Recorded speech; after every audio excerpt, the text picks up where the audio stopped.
It's time for Damn Good Marketing Podcast. I'm your host, Shelby Clement. From corporate executive to CEO to entrepreneur and the founder of Damn Good Marketing Live. This podcast is all about digital marketing, building a business you love, and creating a brand that's authentic to who you are. So if you're ready for honest, raw marketing conversations that you will not find anywhere else, let's freaking get it. All right, guys, welcome back to Damn Good Marketing Podcast. I'm your host, Shelby Clement, and I have my dear friend, Courson, here with me today. Thank you so much for being here. So excited to be here. We actually met, funny story, in Vegas at a conference. And the only reason he talked to us is because we looked professional. Like we went to a conference. It was like Grow with Video Live. Grow with Video Live. Yep. And everybody there was either in basketball shorts and t-shirts or like just Totally. like it was not. And I just was in like a suit. Yeah. I think we were both with a friend. Yes. And the four of us, we all kind of amidst the sea of bodies up against the door. Yes. We're like, hey, you look like an adult. You look like an adult too. We should talk. Because there were, I will tell you this. I will tell you this. There were kids like these are. Was a room full of like influencers, YouTubers, Instagrammers that like get paid a lot of money, and so we were just there like I don't really know why we can. I don't really know. I was like, this looks fun.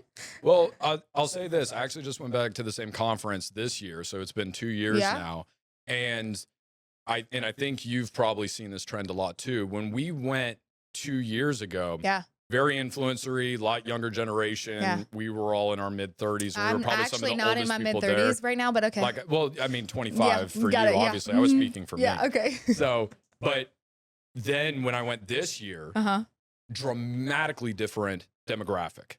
I mean, I was sitting next to people primarily in their 50s and 60s in the VIP section. And I think what you started to see was over the past 2 years, there's been a massive shift, specifically with YouTube and LinkedIn, when it comes to what is a creator. Yeah. And I think people who are business owners now are realizing that that's just as much as part of the job as accounting is. Yeah. It's just what you just you just part have to of do the game. it. Yeah. You just got to do it. So well, it's and been the speakers that were there. And the speakers, they We're were a a little little bit of an different. older demographic too. Yeah. But I still think that we're seeing that trend a little bit. So basically be on social. Got it. maybe somebody should create a platform where they help put out social media stuff. I mean, I don't know if anybody would be interested in that. I mean, maybe we'll think about it. You know, somebody here should. Okay, now let's draw it back in. Tell everybody who you are. What do you do? Give it to us. My name is Courson. I have been in corporate sales and consulting for the past 14 years and started off working at a company called Gartner doing management consulting and sales with C-level executives of Fortune 500 companies. Yeah.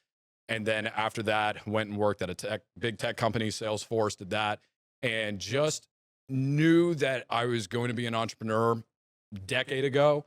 Didn't know what it was going to be. Yeah. And after I kind of topped out on the sales game, I reached a point to where it was either get promoted and take a job earning. I want you to pause right there. Okay. You literally left. I want you to tell everybody before you keep going, you left a job that was paying you $250,000 a year, right? Yeah, but I was about to get promoted to one that was going to pay me about $450,000. Okay. So it was going to get worse. Okay. I just want to preface this real quick and then now you can continue. Okay. Yeah. So I was up for a promotion basically, and it was $450,000, stock options, all these other things. It's the big fancy corporate golden handcuffs. And fortunately, because of lifestyle design, the principles that I've been following for the past 11 years, I didn't need the money. Now, don't get me wrong. I can always use money. I'm not saying like I don't ever need money again, but I didn't need it. And I just realized that, you know, I'd been doing this coaching on the side one-on-one with people for 5 years. And I was so much more fulfilled with helping people directly fix their lives with burnout, you know, just see like growth mindsets from limited mindsets, like all these different things and just real world problems being fixed as compared to selling in software. And there's absolutely nothing wrong with that. But for me, I knew that it was time for a new season in my life. So I walked away from it to take 3-4 months off. A year. Did absolutely nothing. A year. You took a year off. Well, did you not? Well, I took 4 months off from doing any work at all.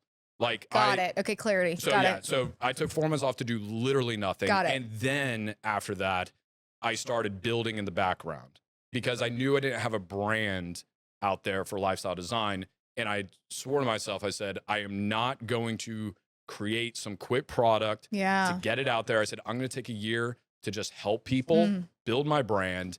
and then I'll release something really awesome in a year. Yeah. And then that's what then I ended up taking 18 months, but whatever. See, this is neither here nor there. Yeah. Wait, I want you to dive deep into, you said this, you coach, you talk about lifestyle. Can you deep dive a little bit of like, what did that look like of you coaching people on the side while you were working? Like, what did you coach them? Like, get a little bit more in depth with what do you do? Like, what type of coach? Yeah, I know. My wife still asks me this question.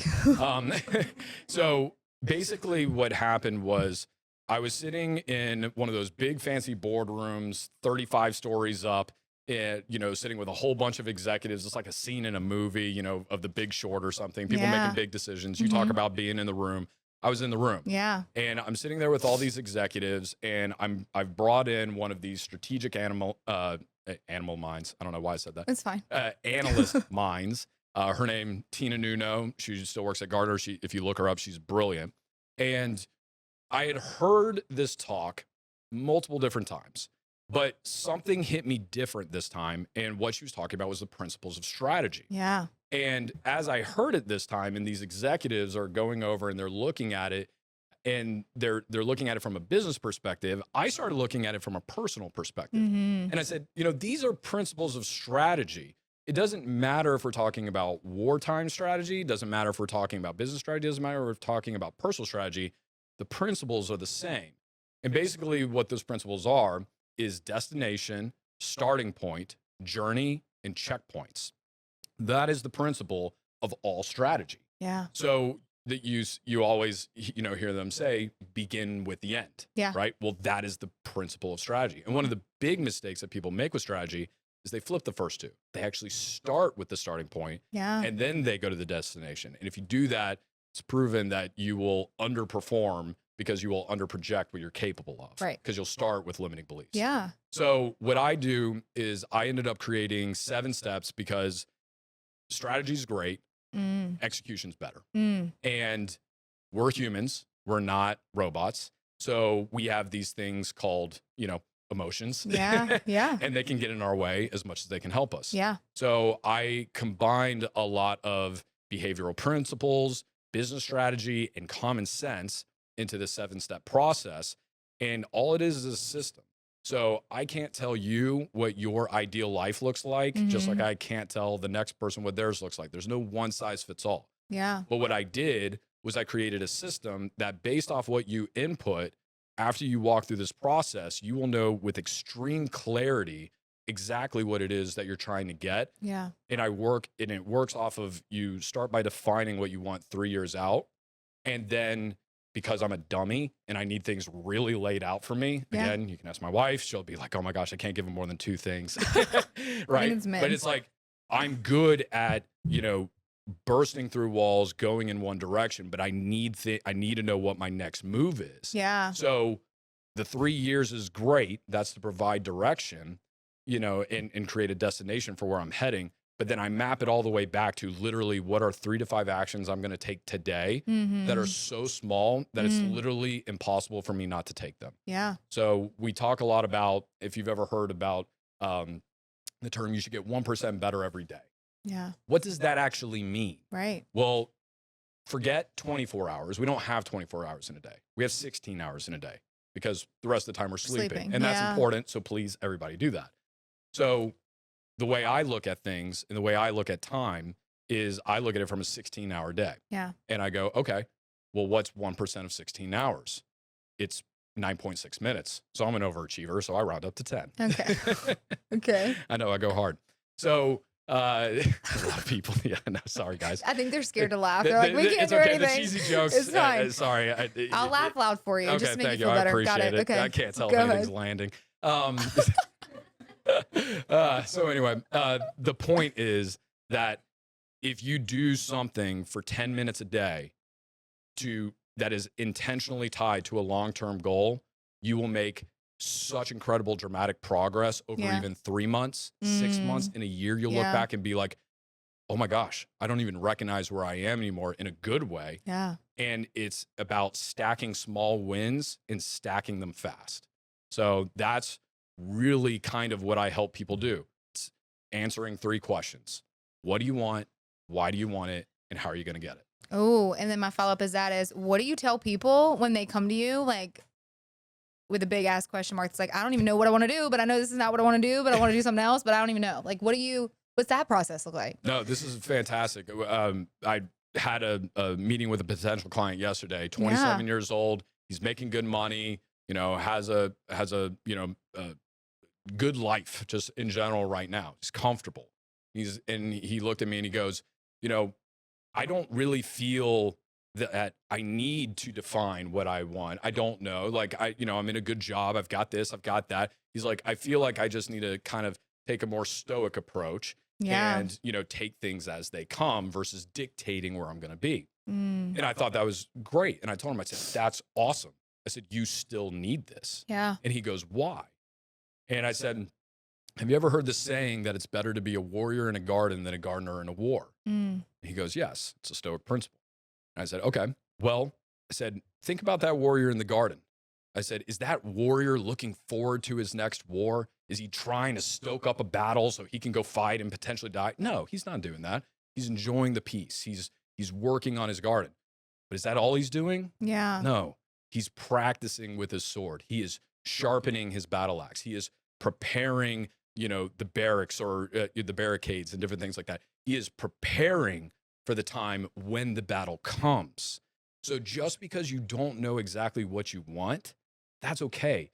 The destination of what you're trying to get to doesn't have to be an actual physical thing like buying a house, right? Or, taking this magical trip, to Bali or whatever the case is. Like getting into college, it doesn't need to be something like that.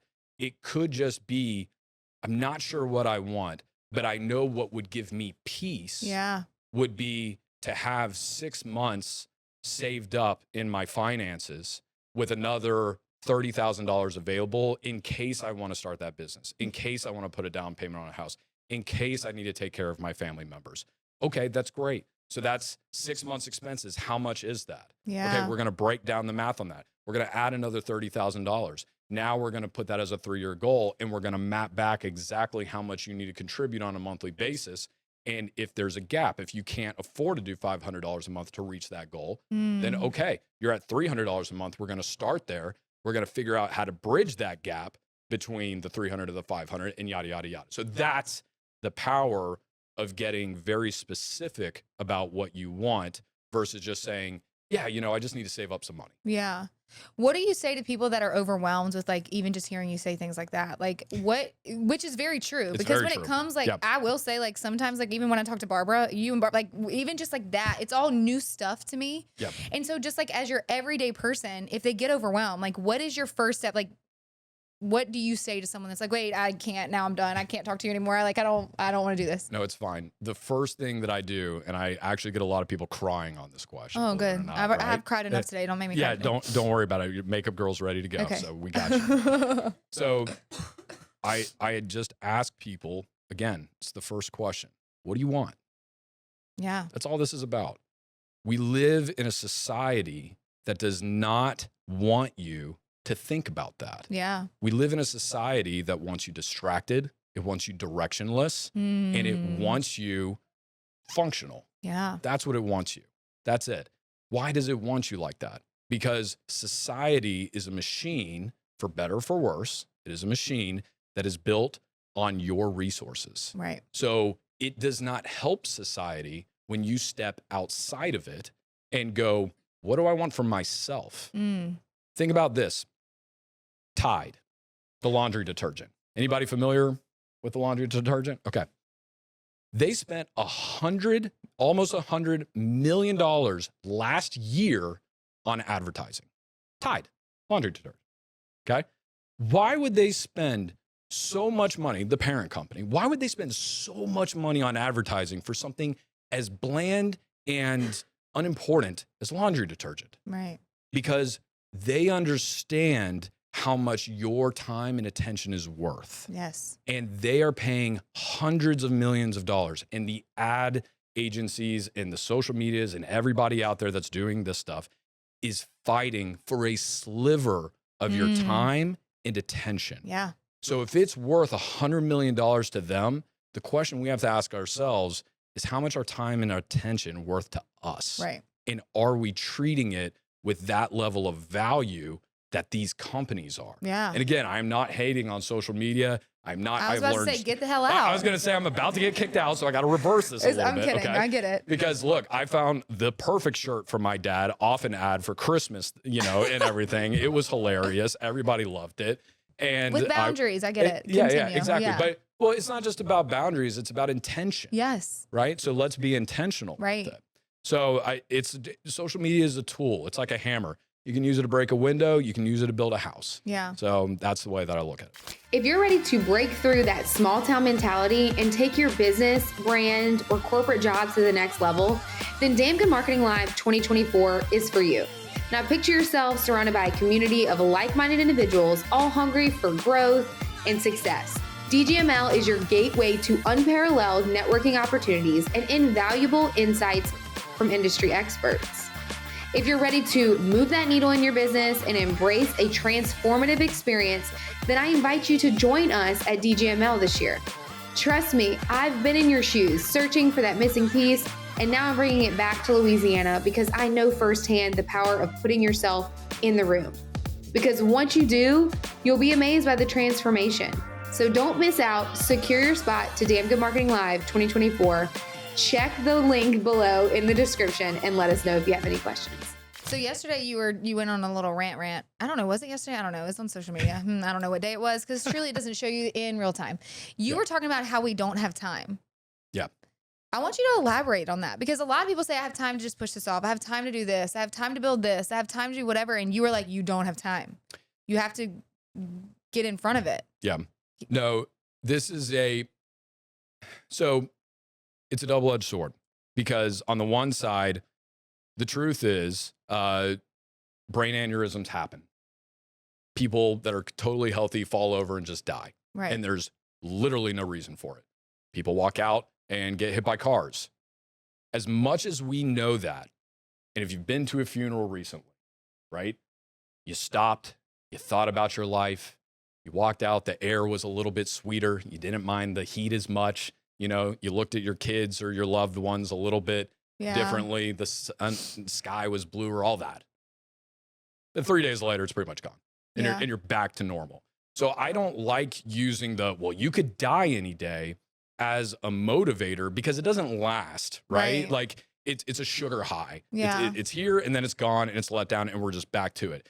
That doesn't provide lasting change. And what does provide lasting change is the first step of my program that I start with everybody, and that's your why. Why are you here? Yeah. Your why statement is not meant to be this destination. It's not this place where you're going. It's just a North Star. Yeah. It's just a way that you take a break, you look up and go, am I heading that direction? Am I going the right way? Okay, cool. Yeah, it's over there. Oh, you know what? I've drifted off course a little bit. Yeah. Let me come back. We've talked a lot about like what you went through with all that. You thought that you had aligned with what your values were. Right. You thought that being the boss babe and doing all these things and the 7-figure agency and all this other stuff and setting Louisiana on fire was what you wanted. Yeah. But then you realized what you had to sacrifice in order to get that. And you said, wow, it turns out that actually doesn't align with my values. Right. And kudos to you for having the courage to accept that because a lot of people can't. Yeah. So that's that. So when I say to people, you don't have time, again, I believe that there are certain lies that we are told in society and that is one of them. We don't have time because if they show, there are studies that show now that spending time with your kids is not truly spending time with your kids. Because think about it like this. If I'm sitting here with you right now and we're having a nice intimate conversation with nobody else in the room. Yeah. Right? They're not here. And I'm just looking at my phone while I'm doing it, even though we're talking. Like just the fact that I'm not making eye contact with you, like how does this make you feel right?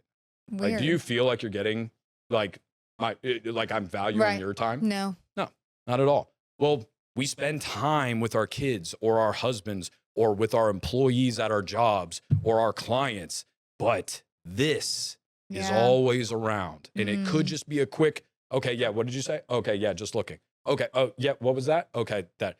We are pulled in so many different directions that our time is now watered down because our attention is elsewhere. Right. And this leads to increased burnout and a lot of other things. So That's why I tell people, you don't have time. You don't know how much of it you have left. It's the only resource out of the 3 resources that we always have: time, energy, and money. It's the only one we don't know how much we have. Yeah. And you won't ever start to value it until you really define what you want and why you want it. Yeah.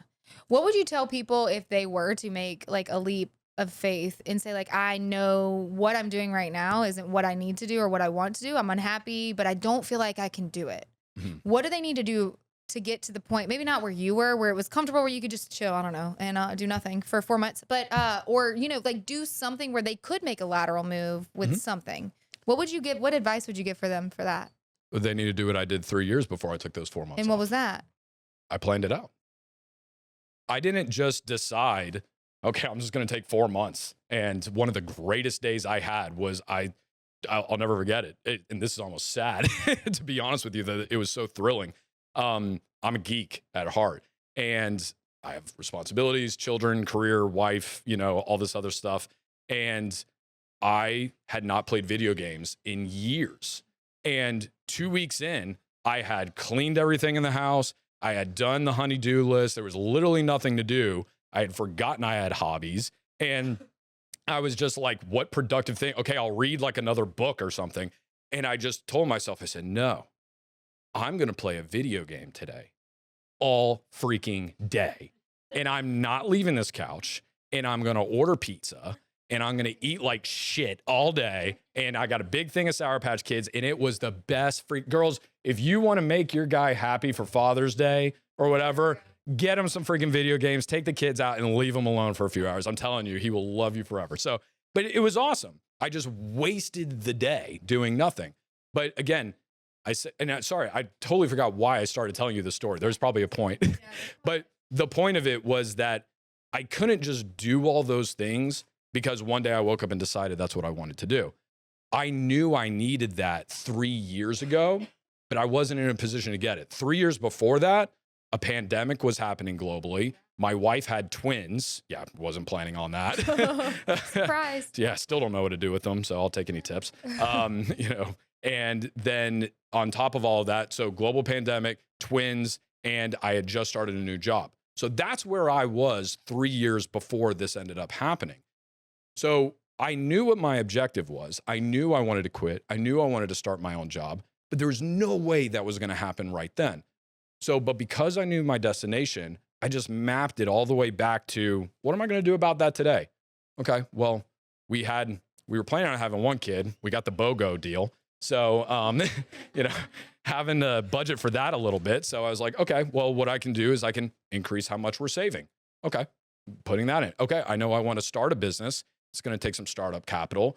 Let me research tonight what I'm going to need in software costs, what I'm going to need in gear, what I'm going to need for that. Okay, I researched that. Now I know how much that is. Let me, while I'm still working, start buying one of those things. Okay, I'm going to save up to buy this camera. I'm going to save up to buy this light. I'm going to save up to do this. And it was just tiny progressive steps. So when it came down to finally pulling the trigger, I had all my gear. I was ready to go. I had a business plan. I had done the outline. I had even tested it on some friends and fellow coworkers. So I had my idea validated. And all of this was just done over a 3-year period of just tiny steps that was 1% every single day, 10, 15 minutes put towards it. And one of the best things that can make, if you hate your boss, if you hate your job, and you hate the situation that you're in, one of the best benefits of doing that is that it gives you hope. And it makes showing up to that crappy job and dealing with that crappy boss so much easier because you know you're on your way out. You know, hey, it's fine. I got 7 months and 5 days to put up with your attitude, and then I'm out of here. You know, it's like, and if I get that bonus check, it's 6 months and 5 days, you know, and it's like, it's mathematical. You know, it's coming and it's easy to plan for. And then that's the power for dummies like me who just need to know, what do I got to do today? It's mountain climbing. Mountain climbers don't get to the base of the mountain, look at the peak, and then start walking up, just looking at the peak the whole time. That would be absurd, right? What do? They look up at the peak and then they go, okay. And then they focus on the next 5 to 10 steps. That's all you got to do.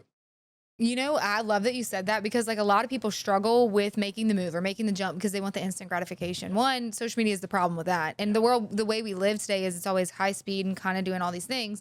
So I love that you broke it down that anybody that's listening to this podcast, that you're sitting in this room or you're listening to the podcast, if you are miserable, you can get out with a plan. You can make moves with your life and There's what you do. something you can do right now. Yep. I love that you like broke it down there for us a little bit, but I do want to shift gears just a little bit. All right.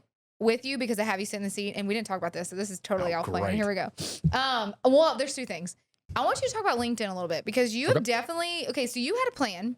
You left it corporate and you were like, I don't really know what I'm doing in my business, but you did know, but you were like, where do I tell people about it? Yep. And so let's talk about LinkedIn, talk about how people underutilize it and what it can actually do for your business and how you built such a monster. You're at what?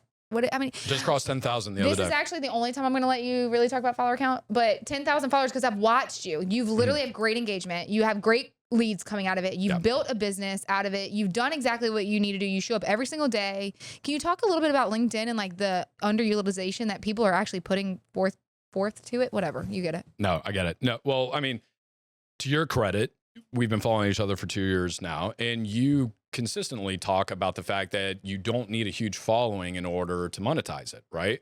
Well, I agreed with that principle, but I kind of took it a step further for my situation.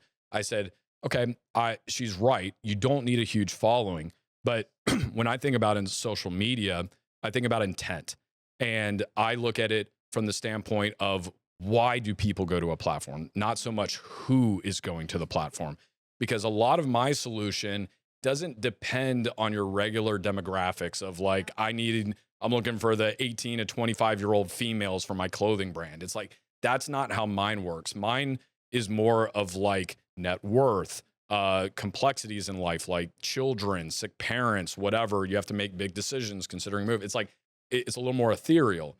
So I looked at that and I said, okay, looking at the statistics, it's like Instagram, not really going there to learn something. And if I did want to buy something, it's probably like a material thing, like clothing or whatever, makeup, something like that.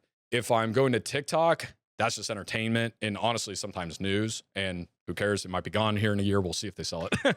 You know, sorry to everybody out there who's doing great on TikTok. But make an exit plan. I know, right? Go ahead. And then YouTube, which I have started doing recently. I was like, YouTube, I go to fix a problem. YouTube, I'm going to, I have intent to learn something and have something fixed.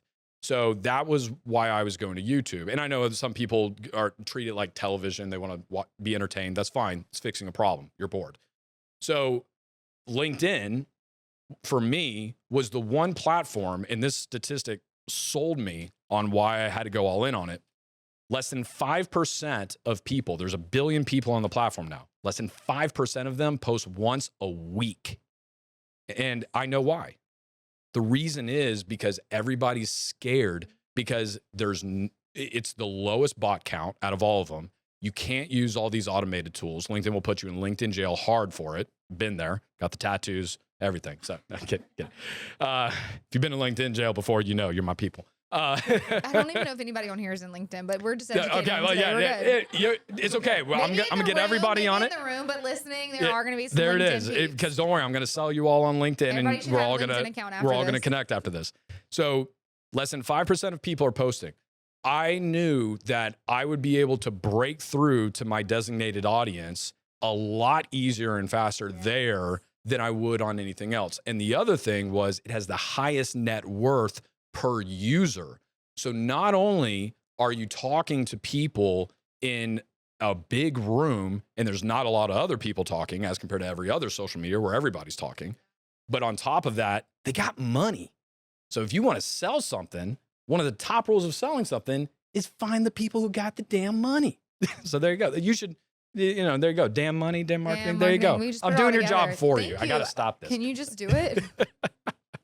I love it. But the thing with LinkedIn is people are overcomplicating it. So can you give us some like tactics that you've done over the last few years that you've seen work for you? Like simplicity of just posting a picture and like telling a story. This is my number one principle. Your audience is dumb. Okay, maybe. Okay. You like that one? Okay. It's fine. It's not going viral, I promise you. But this is how I think about it. Your audience is dumb to what, if you think about it from the mindset of what am I trying to teach them? The things that you think are so basic, are so obvious, are so boring, are not. To someone else, that is a light bulb moment. To somebody else, your mundane, the things that you have mastered and what you do is the little tidbit to take them to the next level. And if you go into content creation with the mindset of my people are dumb, just like I used to be, right?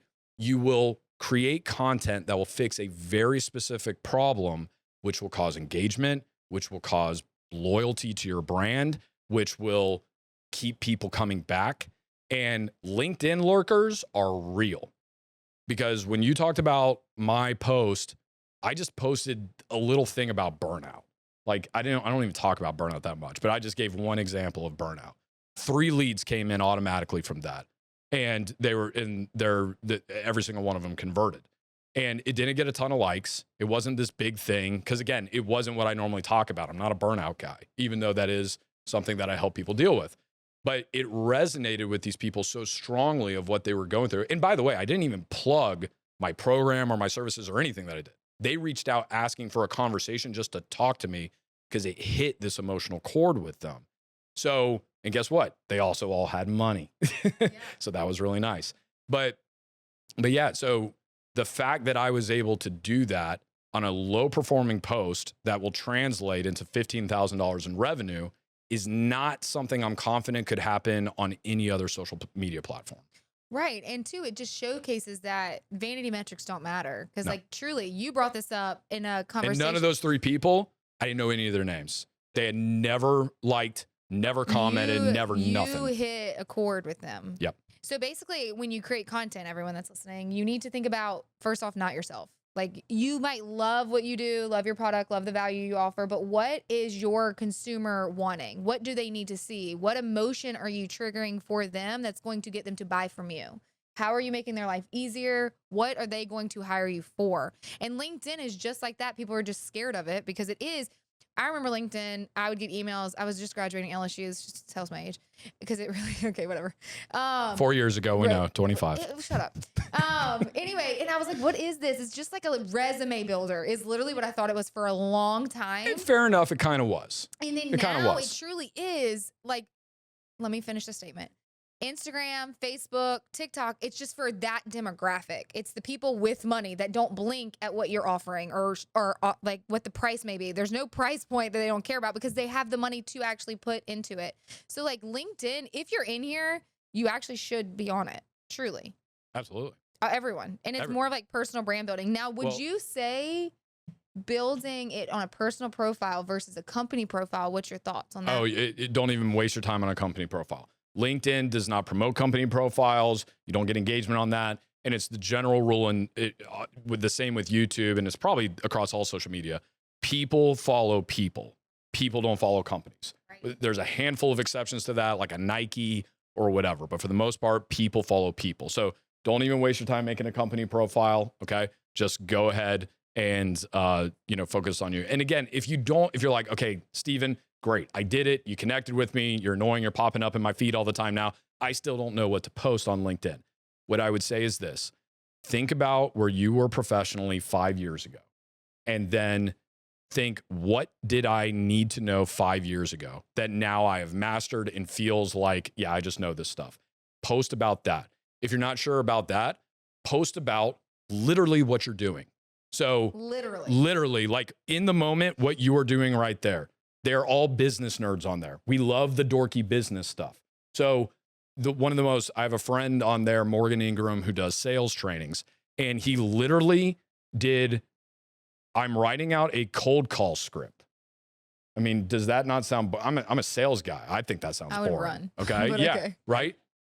100,000 views skyrocketed because people want to see the details. So all he was doing was he literally just said, yeah, it's a 4-line. It was like 4 lines or something. It's like, yeah, this is the template I use. I point this out. Then I just try to find something personal, so they know that like, I'm not just spamming you. Like I reach out to you individually. I looked at your LinkedIn profile. Here's one thing specific. The next thing that I have is this. You know, and then the fourth and final thing is just a call to action. That was it. That was all he did. It went mega viral, and it's the most basic thing ever. But that's what people are looking for. So think about where you were 3 to 5 years ago, something from there, and then mix that in with something that you're just doing today.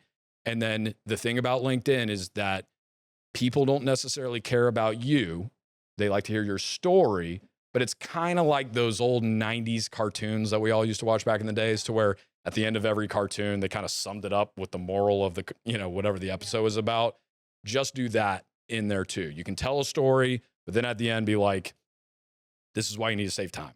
Whatever. A lot of content that you create too is people need to see themselves in you. They need to see like why they should follow you, why they should read your story, why are they doing it. And you truly, what you said a while ago is really valuable. You only have to be one step ahead of someone, like truly, to show them what to do and to give them the courage to actually do it. So I think that what boils down to, a lot of people just overcomplicate content. Totally. So good thing I'm coming up with something really cool. Anyway.